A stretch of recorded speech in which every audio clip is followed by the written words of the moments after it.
This 2-year-old brand murdered marketing. They took a boring product, water, and made it fucking awesome by building a brand around a niche audience. With over 145,000 customers and 35 million in funds raised, let's dive into Liquid Death. Let's go.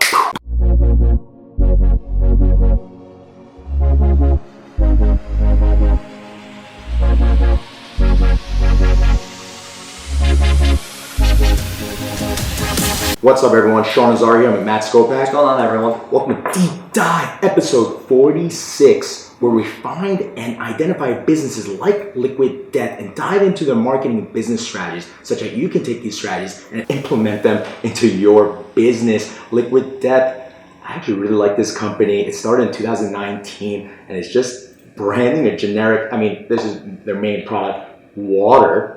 And the guy that founded this company, his name is Mike, and I'm going to probably pronounce his last name wrong, Cesario, yeah. And he worked for Gary Vaynerchuk in the past, which if you don't know, he owns a media agency in New York City called VaynerMedia, who knows marketing on a whole new level. And also was, I believe, a creative director for Netflix. So this guy has a lot of knowledge with storytelling, branding, and so forth. He was very familiar. So this brand is really marketed, tailored to a specific audience, and that's metal, like rockers, rock stars. It's from Austria. It's basically mountain water from the Alps. It actually is bottled in Austria. I took a look. And they have two actual products. One is a mountain water and one is a sparkling water. So that is kind of the branding. It looks like a caffeinated drink. I actually thought it was a caffeinated drink. It could either look like I haven't tried beer. Let's try it. I'm going to try the regular mountain water. They're doing super well. Yeah, I think they're doing about 14 million in revenue a year. They're in Whole Foods, 1,000 Whole Foods. 2 years. They're in 7-Elevens. So let's try. Cheers. Oh, it's sparkling water. His is sparkling, mine's plain. Pay attention to that. Yeah. It tastes like sparkling water. Yeah, it tastes like this one tastes like water. So nothing special. It is just, there is some water I actually like better. I think essential water, if you've never heard of it. Essential, great. It just it just tastes fresh. A little fresh. Yeah. Like, it feels like you're just having it right from that mountain, that freshness. But this is nothing special, but that should motivate you.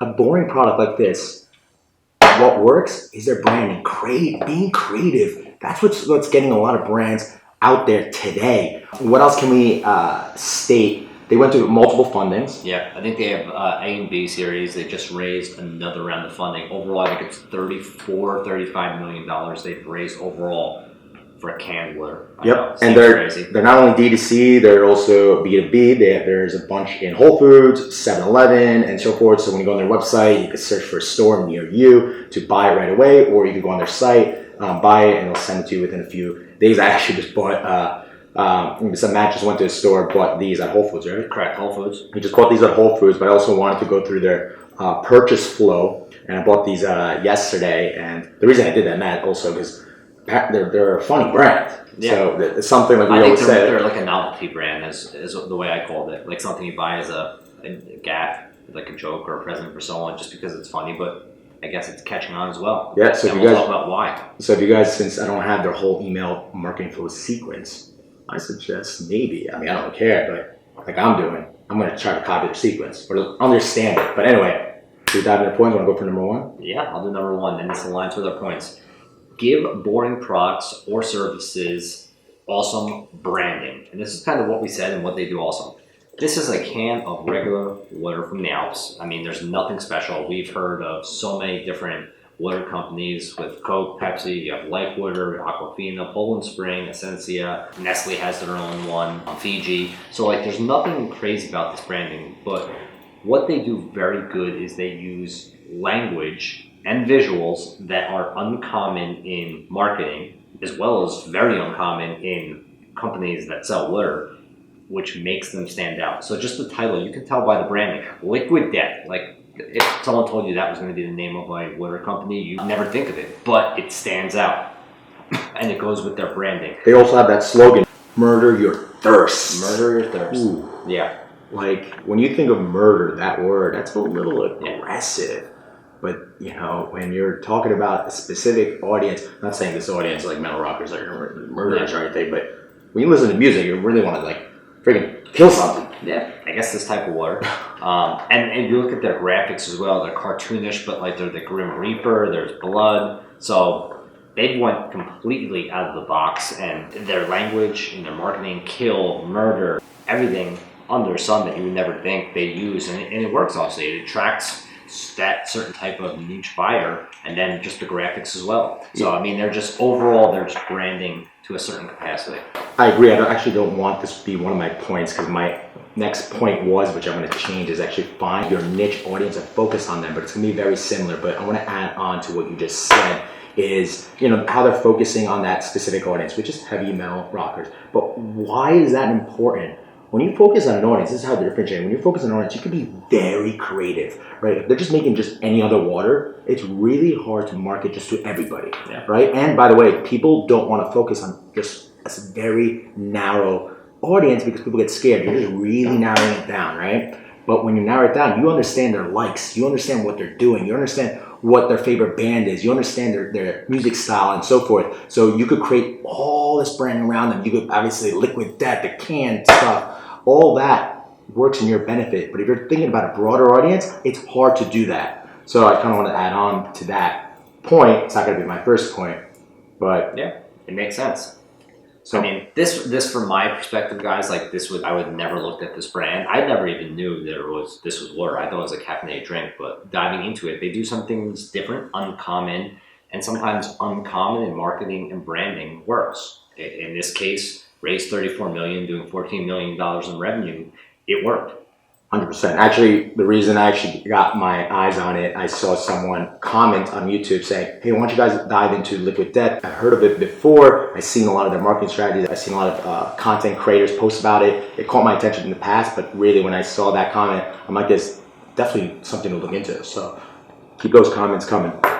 Number 2, TikTok styled videos or reel styled videos are working. So I saw when I was scanning through Liquid Death's Facebook ad library as of yesterday, which is April 4th, 2021. So it could be different then, but I've seen multiple brands do this. They take videos that are styled like, you know, people are creating on TikTok or Reel that tell like a short story, and they're putting it on ads. So they're repurposing it. So it could be an organic post, but also posting it on ads, because people, when they're looking through their feed, they don't want to see polished content. Matt, we always talk about that. Polished content don't work. They don't work well. They don't convert well. People are creating stuff, and which also works to your benefit, because you don't have to spend as much money as you used to creating all this like amazing work that looks like a commercial. You don't want to look like a commercial. People will skip that over. So the ad that I saw, which if you're watching this on YouTube, is they did an ad with a cat, basically doing testing water between, there was a bowl of liquid death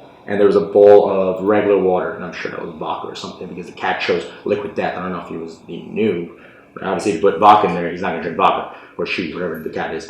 But so it was funny, and you gotta watch it. It was pretty, it caught my attention, and it's just another great marketing tactic. So try those types of videos, do a lot of testing, and see if it works for you.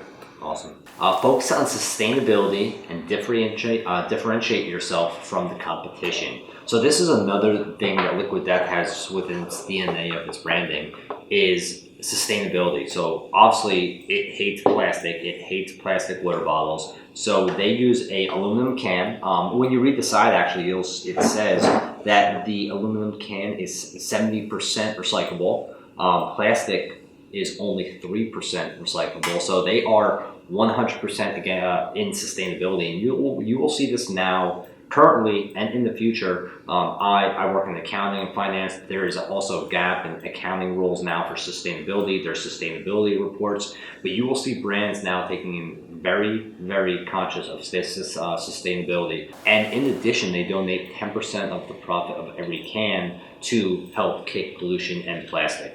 So they are very heavily bought in on basically moving away from plastic water aluminum cans, recyclable, and basically save our planet from plastic. So I know it sounds ridiculous, but you are going to start seeing this very big in companies. EY and the biggest accounting firms now have sustainability reports, and you're going to see it basically now in every business. It's going to become more and more important. You're seeing movement with we're seeing it in all these disruptive cars. brands. You're seeing it in every single. We're seeing it in now. Allbirds that we talked about Yep. as well. Who else? Feet, I believe. Feet, Yep. this apparel, socks company. Yep. It's definitely a trend, but it's also like thinking about like people want to take care of the earth, and it's an important factor to them, and the audience that they're targeting, they care about this, and if they don't care about this, it's something that people do care about, and it's great for SEO purposes. And I think, like you said, right, It's either going to be forced upon you, or you're going to embrace it yourself. Because a lot of the competitors use plastic, right?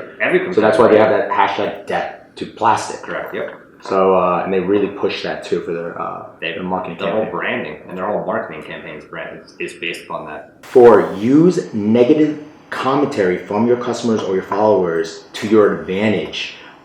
So I noticed, and I love it, Liquid Death, some of their Facebook ads, it could be on their feed too, they take negative comments, or it could be like negative SMS responses, people commenting on their posts, saying like, nasty things about the brand, like, oh my God, this brand should go out of business, they're like Satan lovers and so forth. They're using it to their advantage, and actually it reminds me of, actually Gary Vaynerchuk talks about this all the time. He's always saying, upfront a lot of your weaknesses, don't be shy about it. Like, take it kind of to your advantage. And he always references the 8 Mile, the Eminem in 8 Mile, the final scene, the final, the rap scene, where Eminem is basically in a scene, and when it's his turn to rap battle, final rap battle, he just basically spits out all his weaknesses to the guy, basically having nothing left to say to him. So when he gives him the mic, the guy's like, I don't know what to say. This guy already said everything. And he just stuck, he froze. So, it kind of reminds me of that in a way. It's just like, a lot of people take negative comments and they just get really discouraged. I know a lot of entrepreneurs are just people just starting up. They're like, these people are just saying so many bad things about my brand. They shy away. They start hiding the comments and so forth. So just take it to advantage. Be funny about it. Like, leverage that. Have a voice. Defend yourself. And that's how you defend yourself. Because then you'll have a community defending you. Exactly. So I think for me, I only have 2 points today. I don't know if Sean wants to add on. Is this This would be number 5. I can't count. All right, number 5. I actually wrote this down just to remind myself. There's a few things actually. Like here, stir the pot by being controversial. So people love being conservative, right? They don't want to, stir the pot. They don't want to cause any scene, but they're causing a lot of controversy. Why? The tagline, murder your thirst. They have a video, literally a video. Matt, did you see this? They have an animated character they created. It's a Liquid Death character, which is like, he's huge, jacked as hell. And he's just slaughtering people. I mean, it's pretty aggressive. I'm not gonna lie, it's pretty aggressive. But for that, it's insanely funny. Sorry if you're gonna be, pissed off about that. It is actually hilarious. When you listen, and in the background you're hearing heavy metal, right? When people listen to that, no offense, at least when I listen to Korn, Freak Unleashed and stuff, you're thinking like, you're gonna beat the shit out of that bully that's used to bother you, or you're just thinking about, you're gonna be winning, or something like like in football, like you're about to verse your enemy, you're just thinking about to destroy them. Well, that's kind of like, watching that movie, and that's what that movie, that ad, or whatever it was, I think it was a YouTube video. It was just hilarious.